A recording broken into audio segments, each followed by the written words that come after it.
This is a play system that's based on the way that complexity works.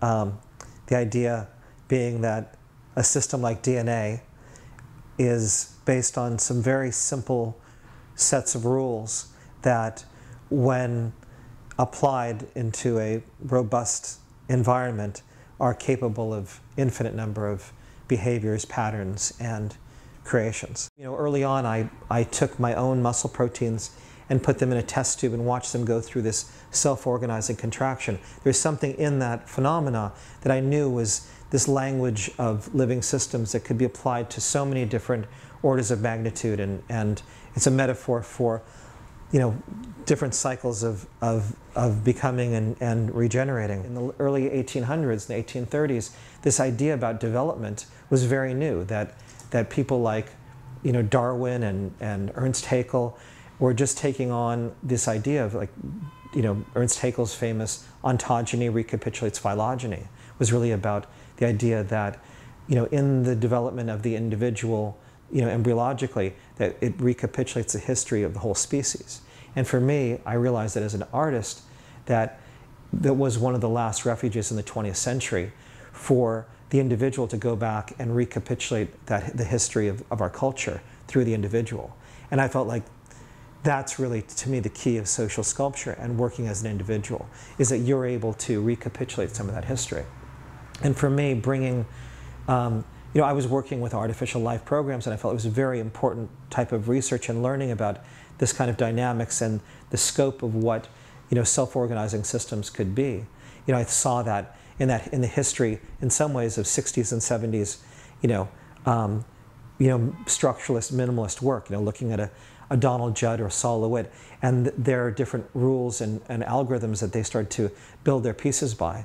And I sort of took that and interpreted it as these are, in some ways, like dream anatomies of the body. They're kind of schematics of an organism that was, set into a structuralist, unchanging place. And I said, well, what happened before this critical moment? What happened after this critical moment? And what if you could take these sets of rules and apply them to a more dynamic system and start to grow these things over billions of iterations? What would start to happen?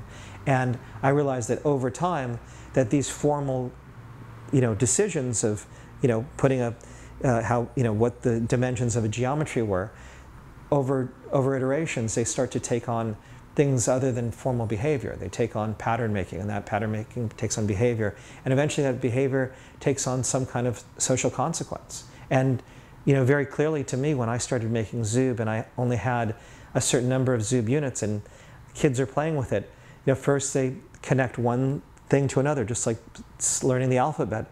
And then, very shortly after that, the developmental cycle happens that there's some kind of conflict. Kids will take, 3 ZOOB units, and the first thing boys do is they make a gun out of it. So to me, the social sculpture is that even formal systems eventually take on greater and greater social consequence. And for me, the sharing of this was the potential that bringing this, this vision of how things work on all these other orders of magnitude helps us to extend our consciousness and our empathy to other forms, other life, living systems, how larger systems and complex systems work, because most modeling systems are really rigid in terms of how they, like if you play with a building block, you build a building here, you're not thinking about the interrelatedness of the, the water table of your neighbor. So, and you've been taught that what you're doing is okay. But when you start to look at something that has a certain kind of secondary dynamic, it has a tertiary and quaternary relationship. If you're building something over here, it's moving and changing something over there. And even that most simple way of playing and understanding how that's built and your responsibility in that, to me, is really the essential aspect of social sculpture. It's about understanding how these small, little formal iterations over time take on greater and greater consequence and eventually leave us to question our role and our responsibility. When I developed the system, there are many other types of units that I thought would make sense for building with ZOOB. But for the parsimony of the system, I used 5 units. And the 5 units I thought of, it's like, why 5? Because I have 5 fingers. There are 5 vowels. There are 5 base pairs for building, all of living systems. There are 5 Platonic geometries. I picked 5 colors, and so the 5 colors and vowels I connected synesthetically, so this would be called Ra, so for red and A. This is Yo for yellow and O. This is C for silver and I. This is B for blue. And then this is Gu for green. And so I made the ZOOB units intentionally to be like little homunculuses, like they could stand up on their own. And so by themselves, they're like a little figure. So you have, again, that idea of it's extending from your body. And this is just a simple little ZOOB dude, taking his, ball and socket as a shoulder axis. And so you can see how that works. So you can build from inside out from your body. There are 40 different joints that ZOOB has. But what I focused on to begin with were the 5 that you'd find in our own anatomy, so that you'd have this body empathy.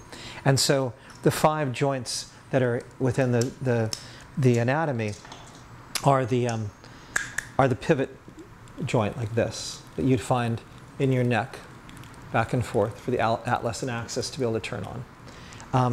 There's the ball and socket, which is this connection, which you'd find in your shoulder. So, and then you'd find a hinge joint, which is like this, and that's what you'd find in your elbow or your knee. And then you'd find a flange joint like this, which you'd find in the digits of your finger, like this. And then you'd find a plane joint, which is the way that this slides back and forth. And that's what you'd find actually also in your neck or your ankle, going back and forth like this. You have these plane joints. So I was very interested in the analogy, an analogous structure between spatial syntax and linguistic syntax. So if you imagine, a single ZOOB unit being like a consonant, like it would be like in the alphabet, the letter C. And then you have another unit and you call that, A, and then another one, you call it T, so you have the word cat. And so in a linguistic syntax, you have this linear syntax. And when you start to edit something, you're changing its position. Same thing